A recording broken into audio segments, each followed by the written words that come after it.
최병정 원장님 네. 일수회라고 아십니까? 기관장 네. 모임을 알고 있습니다. 네, 그 저기 논산의 저기 시원장님은 일수회 아십니까? 저는 모릅니다.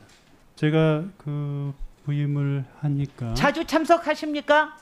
한 2번 정도 참석한 적이 있습니다. 한 달에 한 번씩 모인다고 그러던데요. 네네. 전국에 한 17개가 이런 지역 기관장 회의가 박정희 시대 때부터 있었습니다. 그중에 일부는 없어졌다가 다시 또 태어나게 돼서 지금 전국에서 한 13개가 운영이 되고 있다고 합니다. 그중에 이제 대전, 충남, 세종 이쪽 지역이 일수회라는 이름을, 왜 이름이 일수회인지는 아십니까 혹시?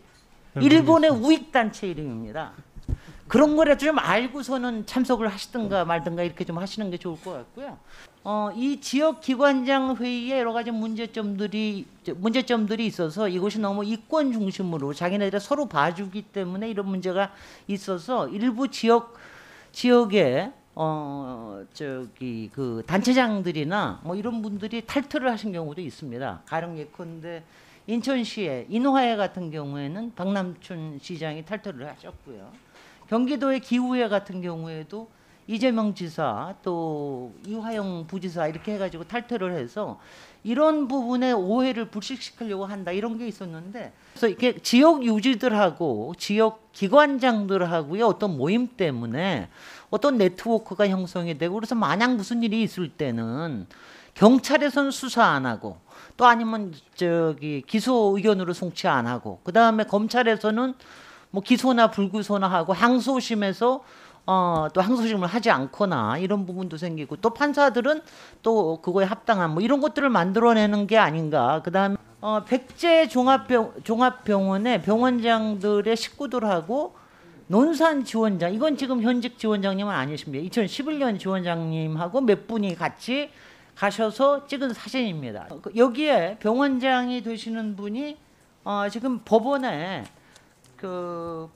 가사조정위원회의 위원장도 하고 계시고, 그리고 그동안 여러 가지의 이 지역 유지로서 여러 가지 참석을 하신 걸로 알고 있는데, 그리고 가장 중요한 거는 2008년에 리베이트 사건이 있습니다. 굉장히 유명하죠. 의약품에 관련된 리베이트 사건이 있는데, 다른 지역에서 있던 리베이트 사건들은 상당 부분의 유죄를 받은 경우가 많습니다. 근데 이 경우에는 여기에서 무죄가 났던 거는 이유가 뭐냐면은 당시에는 리베이트에 대한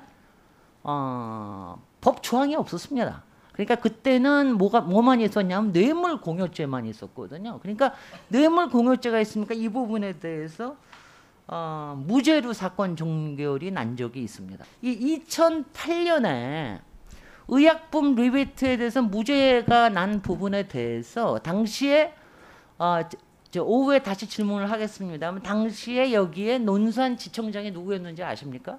또 모르시겠죠. 윤석열 현 검찰청장이었습니다.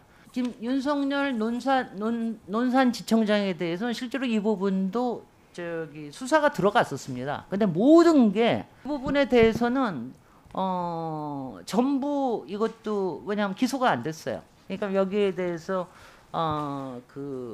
저기 일부 부분이 여기도 뇌물 공여라든가 이런 부분들이 있었는데, 이 부분이 전혀 기소가 안 되고 이 부분에 대해서는 왜 이제 문제시를 여겼냐면은 실제로 돈이 흘러간 부분에 있어서 이거에 계좌 추적을 해야 되는데 검찰에서 그런 부분을 전혀 추진을 하지 않았습니다. 제가 알고 싶은 거는 당시에 1심에서 무려 검찰이 무려 17년을 구형을 했습니다. 근데 무죄가 났는데, 이게 의료 리베이트에 대한 법이 없다는 이유인지 어떤 것 때문에 무슨 이유 때문에 하여튼 간에 무죄가 났는데 항소심을 안 했습니다. 항소심을 안 한 거는 당시에 윤석열 논산지청장님의 판단이셨다고 그러는데, 이 부분의 사안을 좀 알 수 있게 자료를 정리해서 보내주시기 바랍니다.